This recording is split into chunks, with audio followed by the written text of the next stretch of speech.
বন্ধুরা দেখতে পাচ্ছ এখানে আমার ছোট্ট মিষ্টি বাজিকার পাখি, সে কিন্তু এই খাঁচা থেকে বেরিয়ে গেছে। দেখো বেরিয়ে কিন্তু এখানে আমি তুলসী পাতা দিচ্ছি, ও খাচ্ছে সুন্দর করে। দেখো ওকে কি সুন্দরভাবে আমি খাঁচাতে আবার ঢুকে যাবে, দেখবে কি সুন্দরভাবে।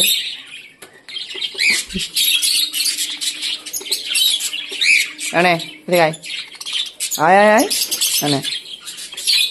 এই দেখুন বন্ধুরা কিভাবে পাখিকে খাঁচায় ঢোকাতে হয় সেটা তো দেখুন।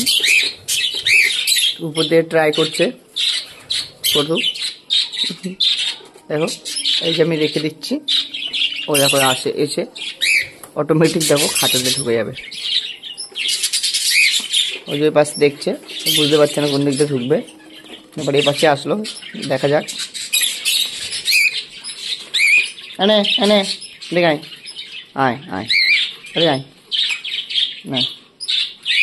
দেখো বন্ধুরা ওই দেখো ঢুকে গেল, দেখলে তো।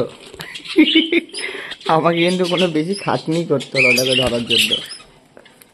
দেখো এই দেখো খাচ্ছে, এর বাচ্চা হয়েছে দেখবে, দেখো কত সুন্দর বাচ্চা হয়েছে, তোমাদেরকে আমি দেখাচ্ছি। এই দেখো ফিমেলটা, দেখো বন্ধুরা দেখতে পাচ্ছ, তোমাদেরকে আমি উপর থেকে দেখাচ্ছি। এই দেখো বন্ধুরা কত সুন্দর বাচ্চা, দেখো এই একটা কত সুন্দর ভালো, দেখো একদম ডিফারেন্ট কালার হয়েছে, ঠিক আছে বন্ধুরা।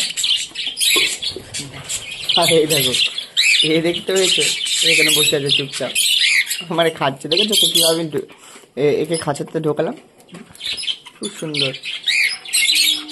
কত সুন্দর করে খাচ্ছে বলো তো। আর এই যে ফিমেলটার চেহারাটা একটু খারাপ হয়ে গেছে বন্ধুরা, এটা পাইট বাজিগার আছে, এটা ক্লাসিক আছে।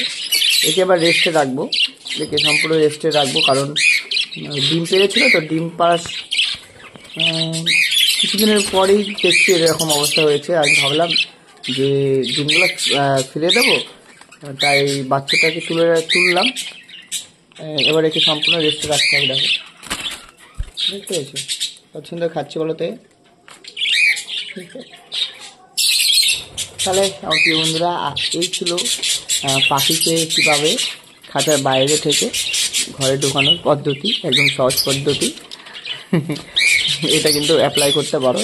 দেখো আর বাজিঘর পাখি সম্পর্কে যদি জানতে ইচ্ছা করে এদেরকে কীভাবে ভালো রাখা যায় এবং এদেরকে কোন ধরনের খাবার দেওয়া যায়, সেই সমস্ত বিষয়ের জন্য অবশ্যই আমাকে কমেন্ট করো, আমি কিন্তু প্রত্যেকটা কমেন্টে অ্যান্সার দিয়ে থাকি।